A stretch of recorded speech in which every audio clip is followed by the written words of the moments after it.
mga magulang at mga kapatid sa pananampalatayang Islam, purihin natin si Allah subhanahu wa ta'ala sapagkat tayo ay pinagsama-sama niyang muli upang magsagawa ng isang dakilang ibadah sa araw ng Jum'ah, na ito'y inutos niya sa kanyang mga alipin upang magsama-sama at alalahanin si Allah subhanahu wa ta'ala.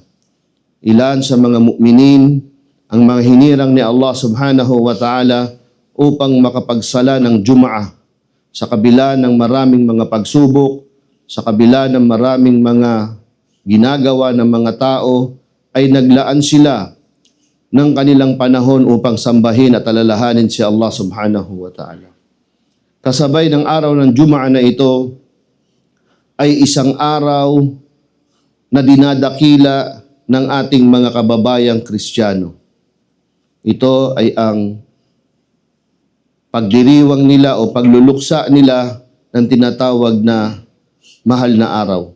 Sa araw na ito ay kinikilala ng mga Kristiyano ang sinasabing pagkamatay ni Isa alayhis salam o ni Hesukristo. Sa araw na ito, pinaniniwalaan nila na ito ang araw ng kamatayan o pagkamatay ni Hesukristo, at pagkatapos nito ay nabuhay maguli sa kanilang paniniwala upang tubusin ang nama ng kasalanan ng mga Kristiyano. Ito ang pangunahing paniniwala ng Kristiyano na naglalagay ng had o naglalagay ng pagbubuklod sa pagitan ng mga Muslimin at sa pagitan ng mga Ahlul Kitab, lalo na ang mga Kristiyano. Maraming mga paniniwala ang ating pinagsasalunan tulad ng mga propeta, mga nangaunang kasulatan, anghel, paniniwala sa araw ng paghuhukom. Ngunit dito sa paniniwalang si Kristo ay namatay at tutubusin ang kanilang mga kasalanan, dito nagkaroon ng paghihiwalay sa pagitan ng mga Kristiyano at mga Muslim. Sapagkat tayo'y mga Muslim ay naniniwala sa sinabi ni Allah subhanahu wa ta'ala. Ang sabi sa Quran, wa qawlihim inna qatalna al-Masiha Isa ibn Maryam Rasulullah. Wa qawlihim, sinabi sa Quran at winika nila at sinabi nila, inna qatalna al-Masih Isa ibn Maryam. Tunay nga na napatay namin si Isa ibn Maryam. Sabi nila, sabi ng mga Ahlul Kitab, sabi ng mga Yahud, sabi ng mga Yahud, napatay namin ito. At sinabi din ng mga Kristiyano na napatay nga nila si Isa ibn Maryam. At sabi ng Quran, wa ma qataluhu wa ma salabuhu walakin shubbiha lahu. Ngunit anong sabi ng Quran? Anong sabi ni Allah subhanahu wa ta'ala? Wa ma qataluhu wa ma salabuhu walakin shubbiha lahum. Ang sabi ni Allah subhanahu wa ta'ala ay hindi nila napatay si Isa ibn Maryam. Wa ma salabuhu, at hindi siya naipako sa krus, walakin shubbiha lahum. At nagmukhang ganoon lamang ang nangyari sa kanila. Maraming mga riwayat sa mga ahadith ng Rasul sallallahu alaihi wasallam patungkol sa tunay na nangyari sa panahon ni Isa ibn Maryam. Pero isa sa totoong naganap dito ay niligtas siya ni Allah subhanahu wa ta'ala. Sabi sa Quran, bal rafa'ahu Allahu ilayhi wa kana Allahu azizan hakiman. At dito ay itinaas siya ni Allah subhanahu wa ta'ala. Itinaas ni Allah subhanahu wa ta'ala at tinulungan si Isa ibn Maryam. Sa mga ahadith ng Rasul sallallahu alaihi wasallam, sa gabing yon na si Isa alayhis salam ay nananalangin kay Allah subhanahu wa ta'ala, dahil alam na niya na yun ang mga araw na kung saan ay darating ang mga kalaban ng Islam, kalaban ng mga Muslimin sa panahon ni Isa alayhis salam upang kunin siya. At kinausap niya ang kanyang mga hawariyun, mga sahaba o mga disipulo. At sinabi ni Isa ibn Maryam na siya ay dadakpin at pagpaplanuhan. Kaya nga sabi sa Quran, nagplano sila at nagplano si Allah. Allahu khairun makirin. Pero mas mainam ang naging plano ni Allah subhanahu wa ta'ala. Kaya't nagsalita ang isa sa mga hawariyon ni Isa alayhi salam, isa sa kanyang mga disipulos na nagsabi, handa akong pumalit sa iyong kalagayan o sa iyong posisyon. Kaya ganun ang naganap. Nagmukhang mukha ni Isa ibn Maryam ang tao na ito. Kaya nga, nang dumating na ang mga kalaban at dinakip si Isa alayhi salam, ay dito ay nagmukhang si Isa ang kanilang nadakip at tinaas siya ni Allah subhanahu wa ta'ala. Ito ang akida ng mga Muslimin, na hindi kailanman si Isa alayhi salam ay napatay at napako ng mga hindi mga mananampalataya. At sinabi pa ni Isa ibn Maryam, dahil sa paniniwala nilang si Kristo, si Isa alayhi salam, ang magtutubos sa kanilang kasalanan, sapagkat sa paniniwala nila na magkakaroon ng saysay ang pagkatubos ng kasalanan ni Isa alayhi salam kapag siya ay pinaniwalaan na Diyos o kabahagi ni Allah subhanahu wa ta'ala. Ngunit sabi sa banal na Quran, wa id qala Allah ya Isa ibn Maryam a anta qulta lin-nas ittakhaduni ummi wa ilahayn min dunillah. At tinanong ni Allah subhanahu wa ta'ala, tatanungin ni Allah subhanahu wa ta'ala si Isa ibn Maryam, ya Isa, a anta qulta lin-nas, sinabi mo ba sa tao, Isa ibn Maryam, sinabi mo ba sa tao na sambahin kanila at sambahin ang iyong ina? Ang sabi ni Isa ibn Maryam, subhanaka ma yakunu li an aqulu ma laysa li bihaqqin. Sabi ni Isa ibn Maryam, ya Allah, hindi ko pwedeng sabihin ng mga bagay na hindi ko karapat dapat sabihin o wala akong karapatang banggitin. Sinabi ni Isa ibn Maryam. At sabi niya, kung yun ay nasabi ko at tunay nga na ikaw ang nakakaalam, sapagkat alam mo kung ano ang nasa isip ko, ngunit hindi ko alam kung ano ang nasa isip mo, ya Allah. Kaya kung ito nga ay sinabi ni Isa ibn Maryam, ay tunay nga na alam ni Allah subhanahu wa ta'ala. Kaya't isinabi pa ni Aqul agayrallahi abghi rabban wa huwa rabbi kulli shay'in, meron ba tayong kikilalaning ibang Panginoon habang si Allah subhanahu wa ta'ala ang Panginoon ng lahat. Kaya mga magulang at mga kapatid sa pananampalatayang Islam, sa araw na ito ang naglalagay ng guhit sa pagitan natin sa pagitan ng Kristiyano.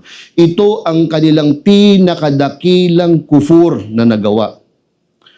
Maraming paglabag ang mga ahlul kitab, ang mga Kristiyano, pagdating sa paniniwala sa kaisahan ni Allah subhanahu wa ta'ala. Marami silang paglabag, marami silang ginagawa na mga nabago sa relihiyon, pero ang sabi ng ating mga ulama, ang sabi ng ating mga scholar, ang isa sa pinakamalaking bid'a, pinakamalaking innovation o pagdaragdag sa relihiyong dinala ni Jesucristo, sa relihiyong mismong ipinakilala ni Isa alayhi salam sa tao, na pinadala siya ni Allah subhanahu wa ta'ala, ang malaking pagbabagong ginawa ng mga tao sa relihiyong ito ay kilalaning si Kristo ay namatay at tinubos niya ang kasalanan ng mga tao, sapagkat ito'y paglabag sa tauhid ni Allah subhanahu wa ta'ala. Ito ang pinakamalaking pagbabago o pinakamalaking kufur na nagawa ng mga ahlul kitab, sapagkat dito ay parehong umaamin ng dalawang ahlul kitab. Ang mga Yahud, sinasabi nila na napatay namin si Isa ibn Maryam. Bakit? Kasi kinikilala namin siya bilang impostor. At sasabihin naman ng mga Kristiyano sa ahlul kitab, oo, napatay nila si Isa ibn Maryam. Bakit? Para naman iligtas ang aming mga kasalanan. Ngayon, darating ang Islam, sasabihin la. Sinabi mismo sa Quran, na itinaas siya ni Allah subhanahu wa ta'ala. Wa qawlihim inna qatalna. At sinasabi nila na napatay namin si Isa ibn Maryam. Walakin la. Makataluho, sabi sa Quran, hindi nyo siya napatay. Wa masalabuhu. At hindi siya napako sa krus. at nagmukhang ganito ang naganap sa kanila dahil sa kanilang pagkaligaw. At dahil dito, ipinadala ni Allah subhanahu wa ta'ala khatamun nabi, ang Nabiyo sallallahu alaihi wasallam kasama ang Quran upang iparating sa tao ang balitang ito. Wa ma qataluhum, at hindi nila napatay si Isa ibn Maryam. At etong sa pag-aangkin ng mga Muslimin sa Quran, na hindi nila napatay si Isa ibn Maryam, bumabagsak ang pinakamalaking paniniwala, pinakamalaking akida ng mga Kristiyano na sila'y niligtas dahil sa pagkamatay na ito. At kung mapatututuhanan na hindi nga namatay si Isa alayhi salam dahil sa huling mensahe na ipinadala ni Allah subhanahu wa ta'ala, babagsak ang kanilang paniniwala. Babagsak ang kanilang paniniwala o mawawala ang kanilang paniniwala na sila'y makakapasok sa paraiso. Mawawala ang kanilang sandigan sapagkat ang pangunahing dahilan ng pagpasok sa paraiso ng mga ahlul kitab o ng mga Kristiyano ay sa pamamagitan ng duguan niya ni Isa alayhi salam. Sa dugo ni Hesukristo, magkakaroon ng salvation o tagumpay ang mga Kristiyano. Ngayon darating ang aya ng Quranul Karim. Wa ma qataluhu wa ma salabuhu walakin shubbiha lahum. Isang aya ng Quran na magpapasinungaling na hindi kayo ililigtas ni Allah subhanahu wa ta'ala sa pamamagitan lamang ng paniniwala niyong namatay si Isa alayhi salam. Kaya mga magulang at mga kapatid sa pananampalatayang Islam, ang araw na ito ay napakahalaga para sa ating mga Muslim na linawin natin sa ating mga kaibigan, kamag-anak, kung ano ang katotohanan sa pananampalatayang Islam. Ganun pa man, sinabi sa Quran, wala tujadilu ahlal kitab illa billati hiya ahsan. Pero huwag kayong makipagtalo sa kanila sa usaping ito illa billati hiya ahsan. Maliban na lamang sa pamamaraang mabuti at magre-resulta ng kabutihan. Illa alladhina zalamu minhum wa qalu amanna billadhi unzila ilayna wa unzila ilaykum wa ilahuna ilahukum wahid wa nahnu lahu muslimun. Paniwalaan natin ang pinadala sa atin ng mga Muslimin. Paniwalaan natin ang mga kitab na pinadala ni Allah subhanahu wa ta'ala. Wa ilahun wahid. At sa isang Diyos, sabihin natin sa kanila, wa nahnu lahu muslimun. At tayo ay sumusuko kay Allah subhanahu wa ta'ala. Ito ang panahon upang ipaliwanag natin sa kanila ang mga paniniwalang ito. Sapagkat ito ang pinakamalaking pagkaligaw nila sa inaasahan nila na kailangan ipako si Kristo sa krus para magkaroon sila ng tagumpay, para magkaroon sila ng kaligtasan.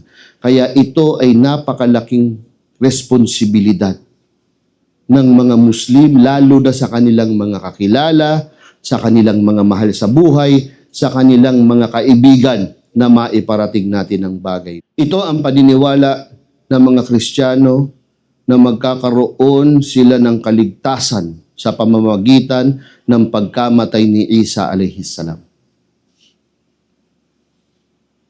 Ngunit ang katotohanan, sinabi sa Quran, wa ma qataluhu, wa ma salabuhu, walakin shubbiha lahu. Sabihin natin sa ating mga kaibigan, sinabi sa Quran, ang huling mensahe ni Allah subhanahu wa ta'ala, na hindi napatay si Isa, hindi na ipako sa krus. Kaya't ang kaligtasan ay matatamo lamang natin sa pamamagitan ng kung ano ang sinabi sa atin ni Allah subhanahu wa ta'ala. Sa turo ni Propeta Muhammad sallallahu alaihi wasallam, sabi ng Rasul sallallahu alaihi wasallam, man qala la ilaha illallah khalisan bi qalbi dakhala al-jannah.